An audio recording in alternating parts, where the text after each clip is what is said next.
میرے رسول کریم علیہ السلام کی یہ حدیث ہے، میرا دل کرتا ہے میں اس حدیث کو روز لوگوں کو سنایا کروں، روز سناؤں۔ امام جلال الدین سیوطی نے لکھی ہے، اللہ کے رسول ایک دن فرمانے لگے فتح مکہ کے بعد حضور آئے تو مسجد بھری ہوئی تھی، پہلے چند لوگ ہوتے تھے، اب فتح مکہ کے بعد بھر گئی مسجد۔ حضور تشریف لائے تو صحابہ اٹھ کے کھڑے ہو گئے، حضور نے شان و شوکت دیکھی، مقام دیکھا اللہ کا دیا ہوا، تو محبوب رونے لگے۔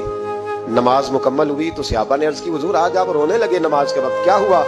تو محبوب فرمانے لگے مجھے میرے ماں باپ کی یاد آ گئی۔ ایک حدیث میں صرف اماں کے لفظ ہیں، ایک جگہ فرمایا مجھے اپنے، اور فرمایا میرا دل کرتا تھا کاش آج وہ دونوں یا دونوں میں سے ایک ہی موجود ہوتا۔